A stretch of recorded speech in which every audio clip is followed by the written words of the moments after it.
Hello, stitching friends. I'm Amy. I am the Globetrotting Stitcher, and I'm really glad to have the chance to visit with you again today. It has been a long time since we filmed an update. We had a little bit of a gap as far as filming because we were going to StitchCon. And so that kind of interrupted our normal schedule. And then we had planned to film an update as soon as we got home from StitchCon. But unfortunately, the morning after we got in, I got sick. And then a couple of days later, Gary got sick. And so we're now pretty well recovered, but we're just kind of really behind on filming an update. So it's been a long time, but we are looking forward to sharing some things with you. We've got a lot of good stitching to share with you today. There's a lot of projects that have had really good progress. And just because of the gap that it's been, it's essentially going to be a whip parade because we're going to have everything in the house to show you today. So buckle up, get your coffee. Before we get into all that good stuff, I did want to share a couple of quick life updates with you. First of all, pardon me, we are going to be filming a separate update around StitchCon, just kind of a recap. So be on the watch for that. I think that video will actually go up before this video, but wanted to let you know, we just wanted to share our experience and all the good things that happened to us there and the people that we met and photos and all of those things. And so rather than trying to cram all of that into a monster video, we thought we would share that as just its own separate recap. So hopefully you will enjoy that. And that's coming very soon. Then the other thing that I wanted to tell you about, those of you who have watched some of our recent videos, I wanted to give you an update on Bear and Sophie. So the last time we filmed a video, both of them were getting ready to go to the vet to get checked out for limping issues. And Sophie's appointment went really well. They couldn't find anything wrong. She had actually stopped limping by the time she went to the vet, and she hasn't limped since. So she's just doing fine.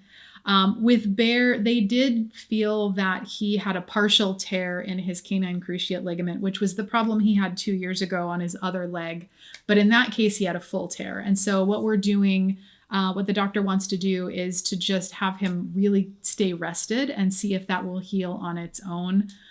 That seems to have been working, although he is limping again after a couple of weeks of not limping, so more rest required. But they're hoping to avoid a situation where they have to do a surgery on him, so fingers crossed.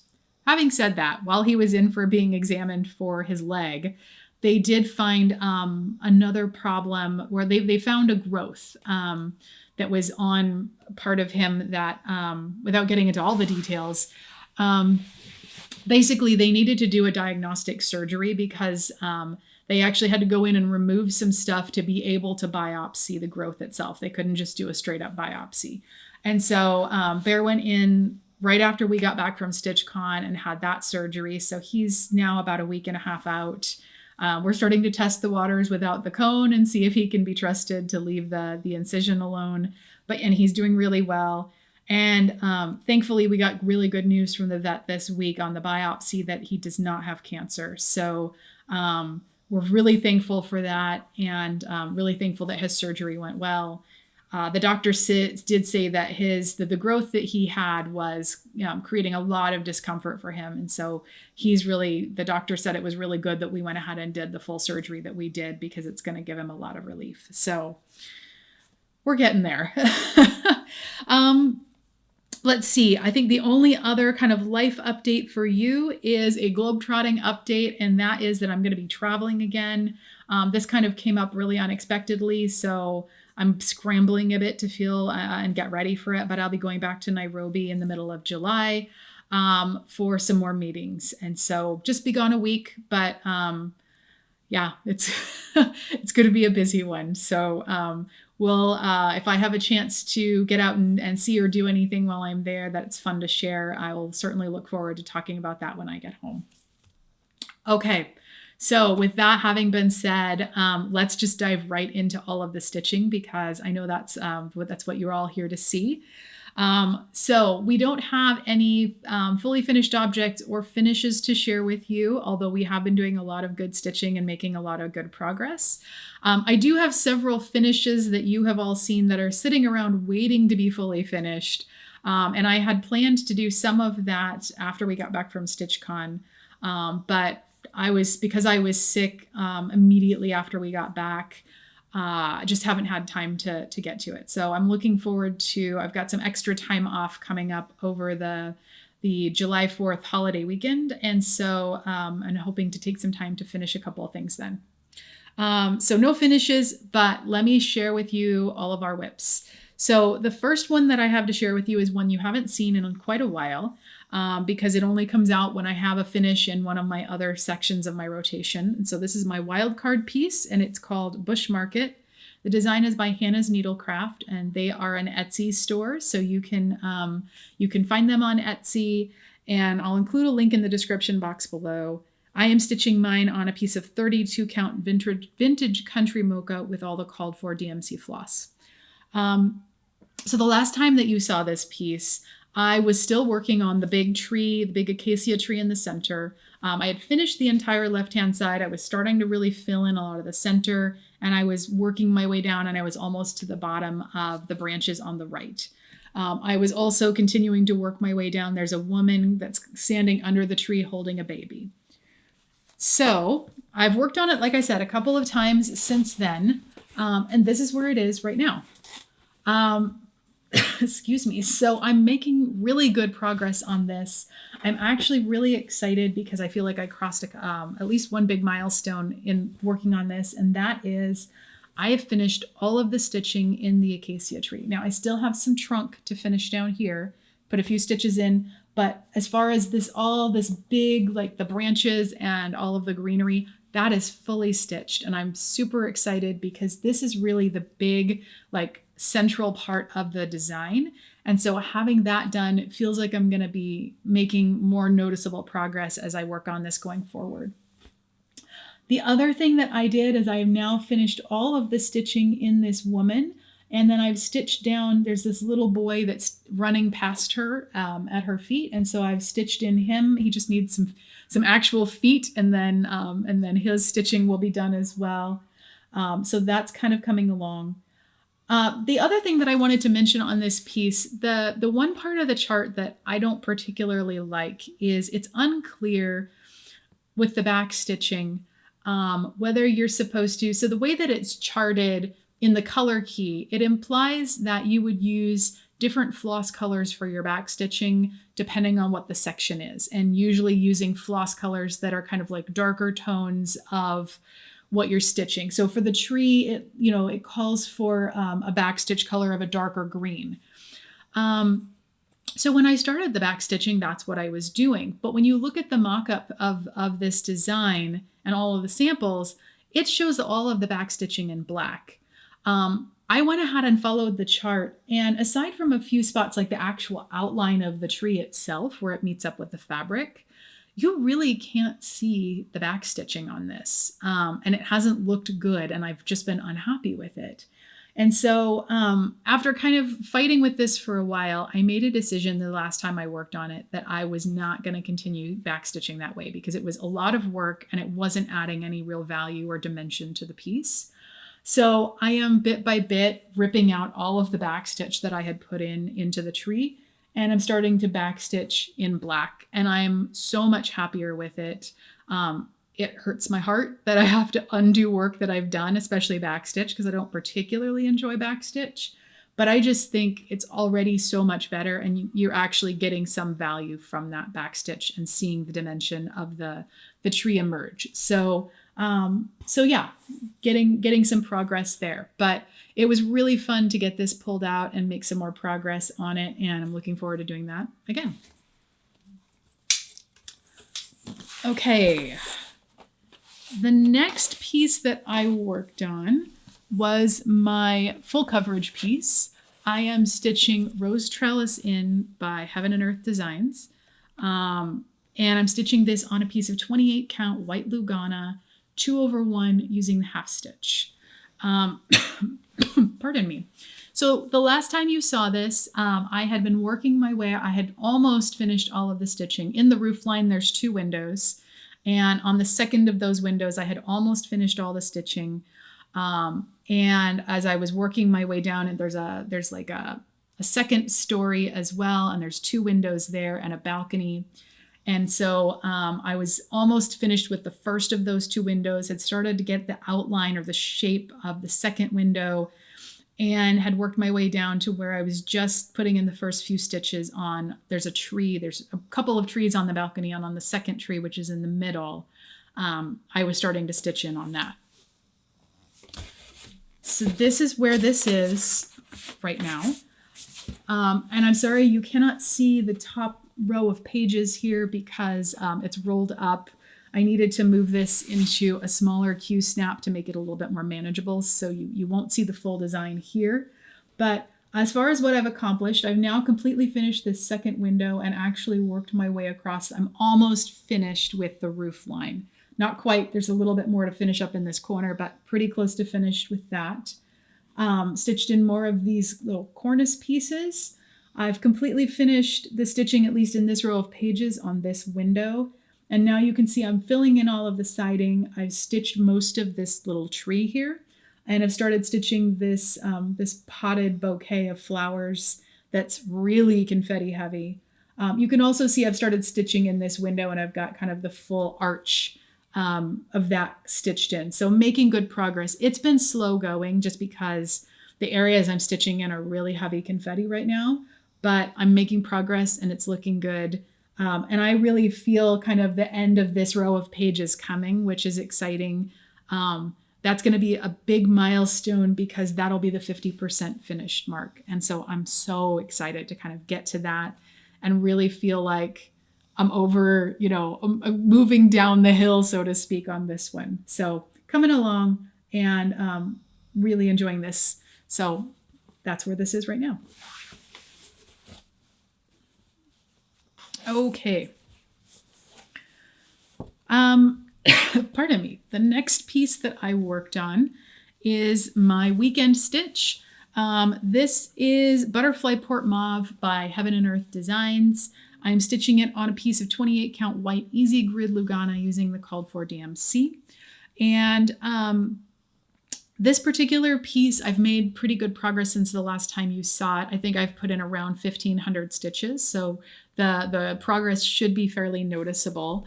As I've said before, because of where I'm stitching on this and because it's so background heavy, it's kind of hard to describe progress other than in number of stitches done because there's just no distinct elements. But one thing that was really exciting this time that I worked on it is a distinct element started to emerge. It won't look distinct to you because of what it is and how far along it is, but to me it's distinct and I know what it is. So let me show you where I am right now and I'll talk a little bit more about that. So this is what I've accomplished on this to date. As you can see, I'm filling in, I've been all the way across the top of page 1 for a while, but you can see I'm really starting to kind of fill that in and get it done. But what I was really excited about is you can see this little section of brown stitches down here.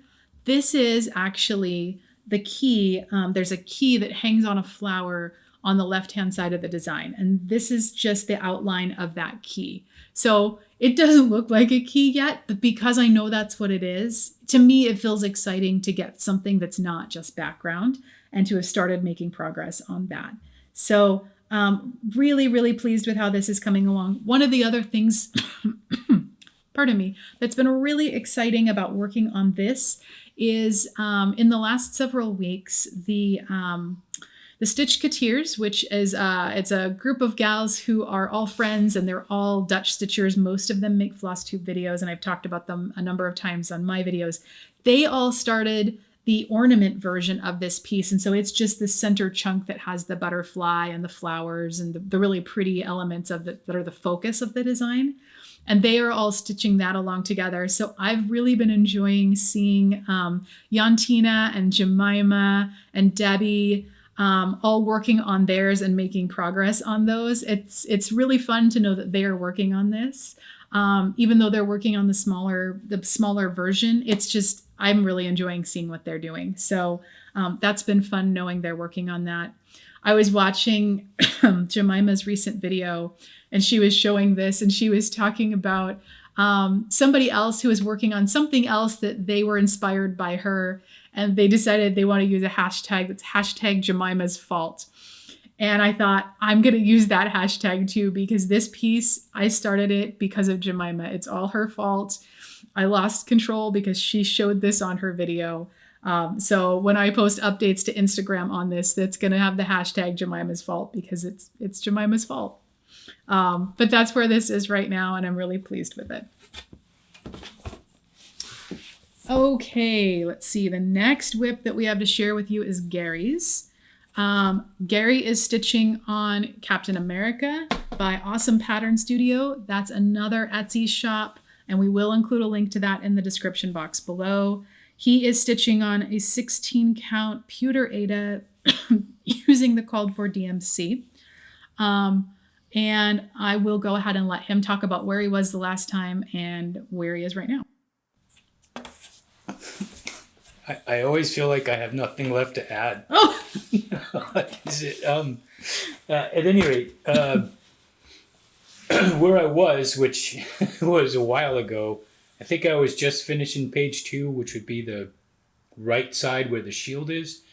And then we went to StitchCon, and then we came home and got sick. So I had some time, so I did a bit more. So this, you can see on this where I am, but it doesn't really do it justice. So we took a long form picture of it.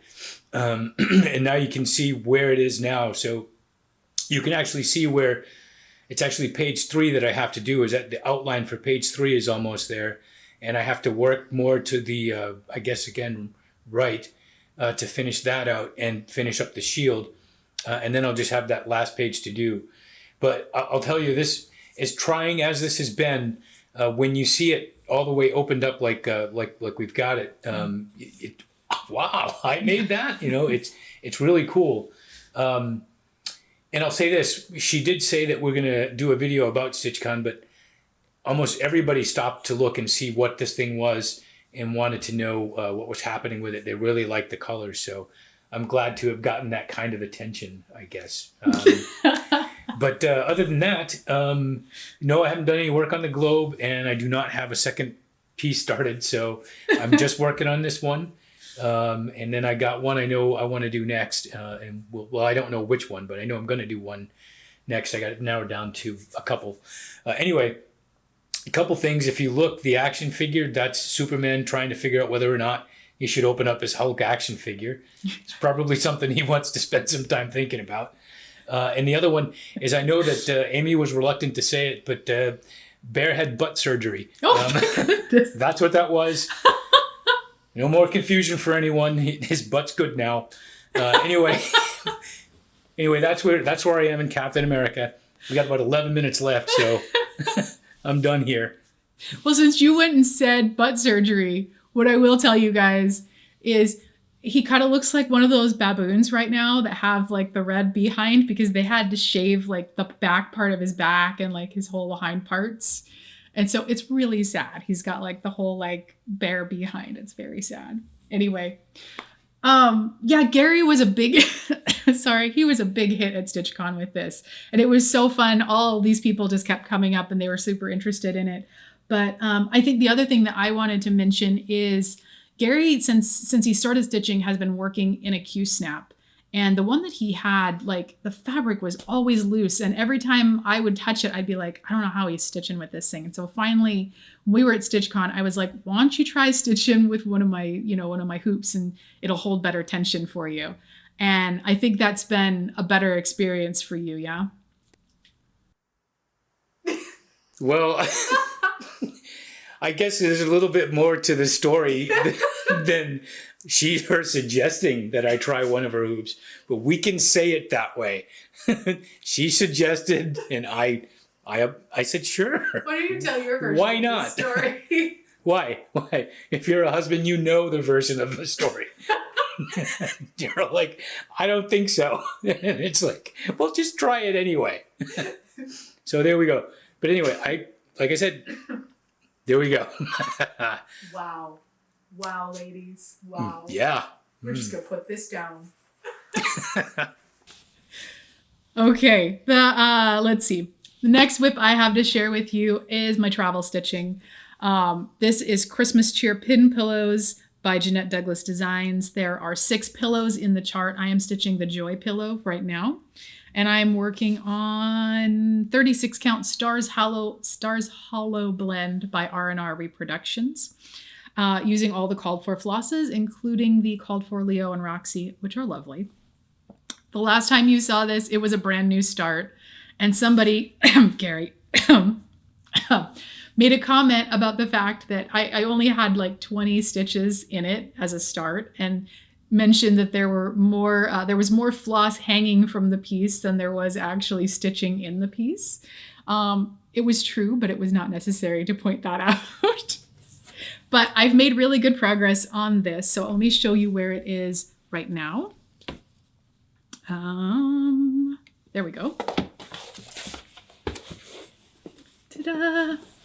So this one has been, I took this with us to StitchCon, and I didn't actually work on it at StitchCon, but I worked on it on our flights in the airports and so on. And so I've made really good progress, and it stitches up quite quickly. So you can see I've completely finished the green outer border as well as this red inner border.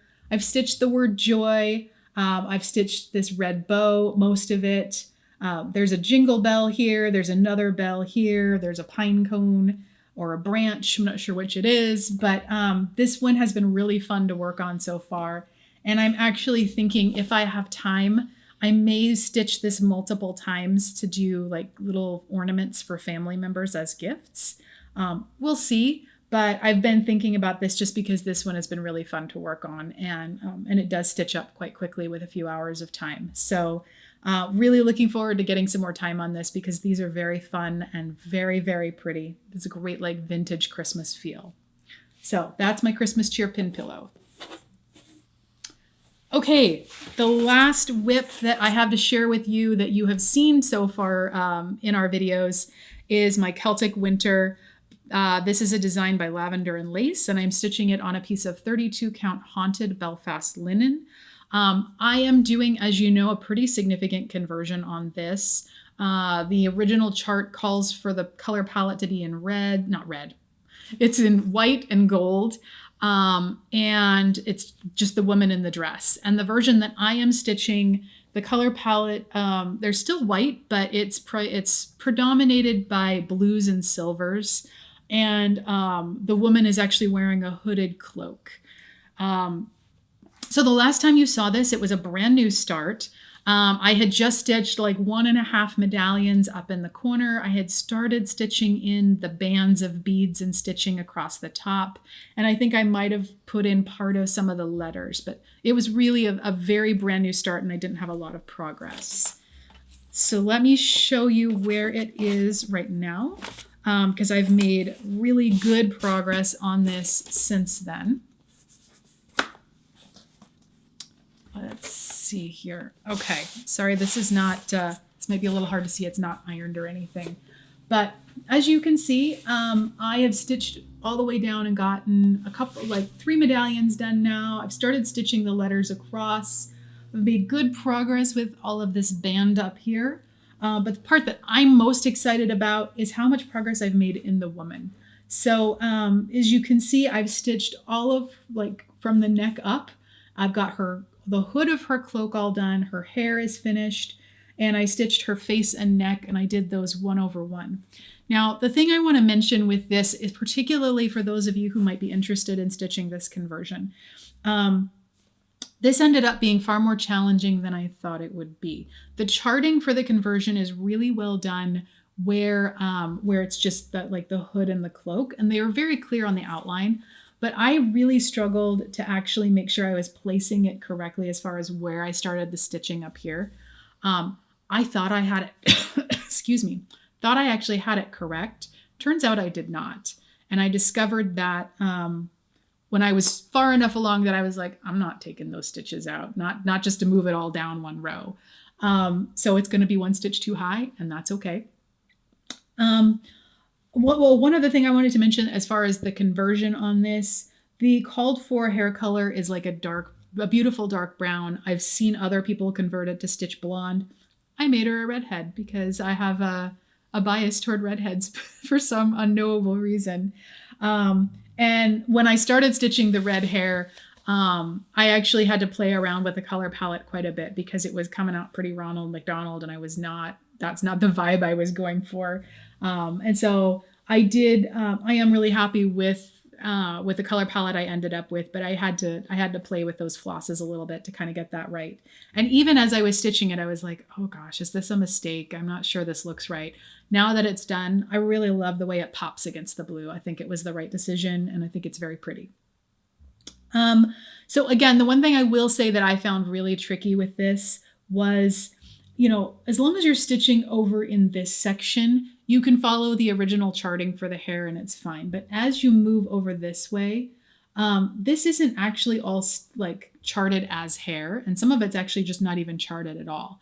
And so if you're a person who just kind of can, kind of come up with colors and your own design on the fly, you're going to be fine. If you're like me and you're really dependent on a chart, this was really tricky to kind of figure out, okay, what's the right color to put where and how do I get this to look right? Same thing with this little section of hair here. No direction whatsoever as far as what colors to use where. And so I really had to kind of just play with it and make it work. I'm happy with how it turned out, but it stretched me as a stitcher, is what I will say. So, but at any rate, I'm happy with where it is and really, really enjoying this one as well. All right, so that's it as far as whips that you all have seen before. I have 2 brand new starts to show you, and I'm actually really pleased with the progress I've made on both of those. So the first new start is in my sampler category of my rotation. I am stitching on Winter Rose Manor by With Thy Needle and Thread, and I am stitching on a piece of 36 count raw Edinburgh linen. I'm using the called for flosses. And this design I am stitching as a stitch along with my friend Sarah. She is Stitch Addict on Instagram, and she and I have done multiple stitch alongs together now, so I'm really happy that we're doing another one. So let me show you what I have accomplished on this so far. Now, I will tell you, I have actually worked on this twice, and just because we've had the gap as far as when we were able to film an update, it's going to look like I made a surprising amount of progress. And I have. I've found this stitches up much more quickly than I thought it would. So this is a lot of progress for a new start, but it's actually 2 rotations of progress. So this is what I've done so far. As I've finished all of page 1, which is this over here, which was really fun. I love this flower border and this beautiful medallion. Got the snowflakes in and most of these trees. As you can see, I'm working the border all the way across the top over here. And I've started working on this beautiful white kind of lacy base that's got the flower arrangement in it.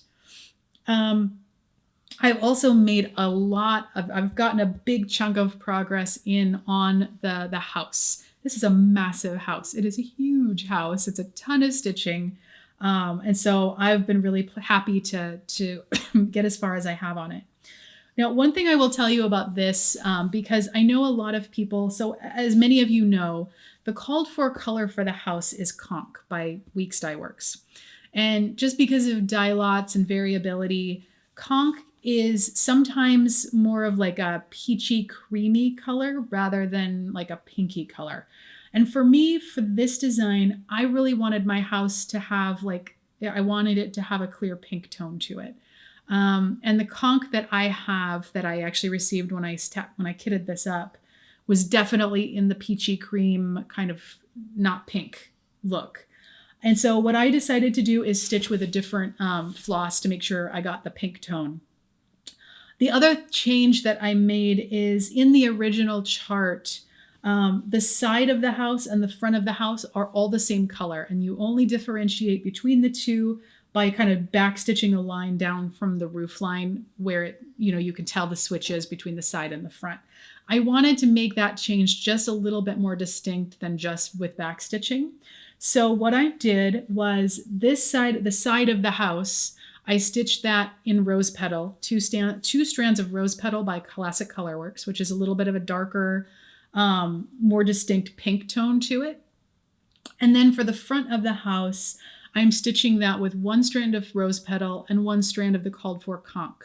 And it just tones that pink down just enough, lightens it up just a little bit, that you get just a touch more contrast. And I've been really happy with that decision. I think it's working out really well. And I'm really liking how it's looking. I don't think it's coming out too pink, but I'm definitely getting the pink that I wanted. So I'm really, really pleased with that. The other thing that I thought I would mention is just to use this as as an example of how I tend to approach my stitching these days.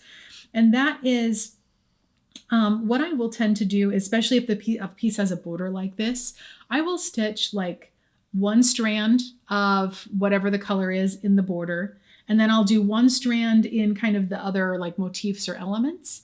And then I'll do one strand in like a big element like a house. And for me, that allows me to kind of things like a border that can be tedious or a house that's going to have a lot of solid color fill in. It allows me to kind of make progress on everything rather than saving some of those more tedious or bulky sections of a chart until the very end. And so I feel like I enjoy my stitching more that way. And so you can really see how I've been doing that in this piece where you've got a section of border that's done. You've got a lot of motifs that are done. And then you've also got, a good chunk of a big beefy part of the design. But this one has been such a pleasure to work on. I'm really looking forward to working on it again. And I'm really excited with how much progress I've made on it already. So that is where I am on Winter Rose Manor. And the last new start I have to share with you is in my seasonal design category. I am stitching Berries and Robins by Madame Chantilly. I am stitching this on a piece of 32 count French Vanilla Swirl Wexford Linen by Silk Weaver. And I actually took this piece with me to StitchCon. So if you were at StitchCon and you stopped by, it was lovely to meet you. But you actually saw me working on this piece. I actually started it a day or two before we left for StitchCon. And so it was really a brand new start just in time for that. So here's where I got to. Now, this is a chart that Gary gave me, I think, 2 years ago for Valentine's Day. And so it's always fun to be able to pull out something that's been a gift and work on that. So as you can see, I'm stitching this with the called for DMC, and I'm really loving it. This piece is full of these chubby little birds, and I absolutely love them. I think they're so cute. Now, pardon me, this chart actually has 3 different designs in it. And I'm planning to stitch all of them, but I started with the tall one that says home. And it has been really, really fun to work on so far. I'm really enjoying it. I didn't get as much progress as I thought I would at StitchCon because I was too busy talking. But that's what you're supposed to do at things like this. So totally worth it. But I'm really happy with this, really like it on this fabric, and I'm looking forward to working on it again really soon. So that is my start on Berries and Robins by Madame Chantilly.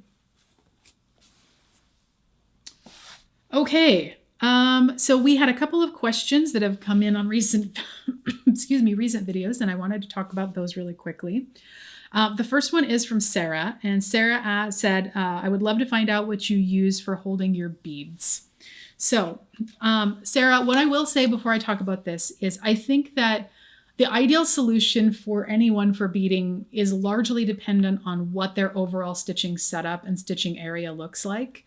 What you might use in working at a table, what works better for you there might be different than if you're sitting on a couch or in a stitching chair, if you've got, places to put things and so on. So I've tried multiple solutions, and some things that work really well for other people haven't worked as well for me. I've tried bead mats. Those definitely don't work well for me. I've tried bead trays. Somewhat work okay for me, but not great. I've even held the little bead containers and just scooped out beads, and I ended up with a lot of beads in the carpet that way. So that doesn't work. The thing that has been working for me for several years though, and working very well, is this. This is called a tacky bob Tacky bobs are actually no longer made, but there is another company that's now manufacturing these under a different name. They're called tacky bills. It's the same exact design. So just look for Tacky Bill. I saw them at Keepsakes when we were there for StitchCon. I've seen them on 123 Stitch. So I know there are a lot of retailers carrying these, but it's like a miniature CD case. And when you open it up on the inside, it's sticky on both sides. And so as you can see, I've got 4 different bead colors in here that I'm using for my Celtic Winter.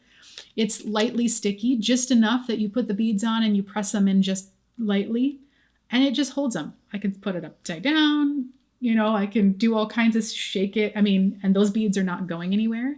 And so what I do when I'm stitching and I'm doing my beading, I just hold this in my hand. Do you shake that like a Polaroid picture? All right, there you go. There you go. But when I'm stitching and beading, I just hold it in my hand like this, and I just scoop up the bead with my beading needle, stitch, scoop a bead, stitch. It works beautifully. I never have beads lost in the carpet anymore. And this has been great.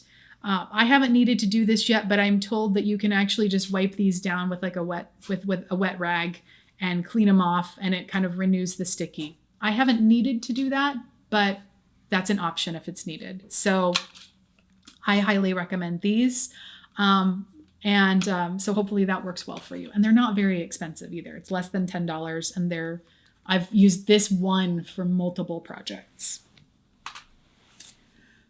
Okay, I think that kind of does it for us. So we're just going to wrap up quickly by talking about what we're going to be working on over the next couple of weeks before we update you again.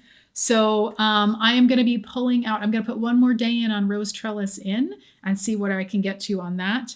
After that, I'm going to spend a week working on Celtic Winter, and really looking forward to that because I think I'm past kind of this place where I have to figure stuff out, and I can really just focus on what's charted in the conversion and on the original. And so I think it's going to be nice it'll be easy stitching.